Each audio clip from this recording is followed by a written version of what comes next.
మాధవ వంటగదిలో వంట చేస్తూ ఉంటాడు. అప్పుడే అక్కడికి గాయత్రి వచ్చి బావా బావా అని మాధవని పిలుస్తూ ఉంటుంది. అలా పిలుస్తున్న గాయత్రిని చూచి ఒక్కసారిగా మాధవ షాక్ అవుతాడు. ఏంటి గాయత్రి నువ్వేనా అని మాధవ గాయత్రిని అడుగుతూ ఉంటే, అవును బావా నేనే, ఏంటి నన్ను చూసి ఒక్కసారిగా నువ్వు షాక్ అయ్యావా ఏంటి అని గాయత్రి మాధవ్తో అంటూ ఉంటుంటే, మాధవ అదేం లేదులే గాయత్రి, చెప్పు ఏంటి ఈ సమయంలో వచ్చావని మాధవ గాయత్రిని అడుగుతూ ఉంటాడు.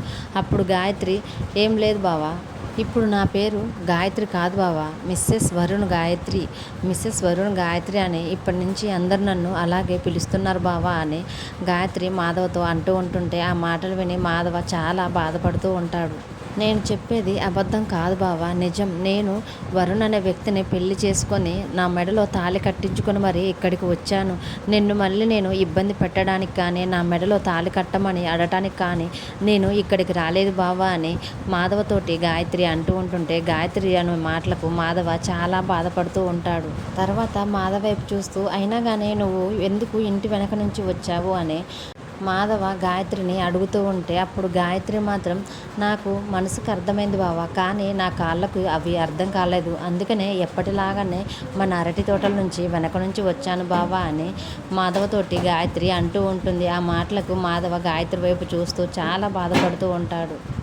తర్వాత మాధవ గాయత్రితోటి సరేలే కానీ ఇంకా ఏంటి సంగతులు గాయత్రి అని అంటూ ఉంటుంటే అప్పుడు గాయత్రి మాత్రం, ఏం లేదు బావా, ఈరోజు రాత్రి నేనే వెళ్ళిపోతున్నాను, ఒకసారి నిన్ను చూసి కలిసి వెళ్ళిపోదామని వచ్చాను బావా అని, ఇదిగో చూడు బావా నా మెడలో వరుణ్ కట్టిన తాళిని నువ్వు చూసావా అని తన మెడలో ఉన్న తాళి తీసి మాధవకి చూపిస్తూ ఉంటుంది.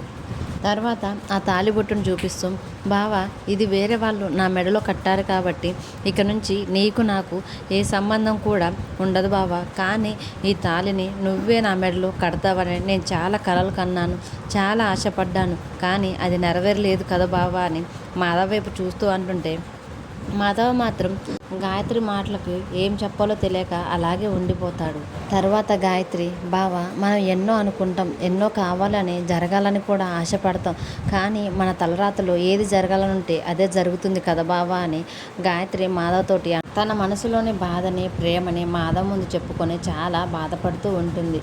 డైలీ సీరియల్ అప్డేట్స్ కోసం ప్లీజ్ మన ఛానల్ని లైక్ చేసి సబ్స్క్రైబ్ చేసుకోండి. Thanks for watching.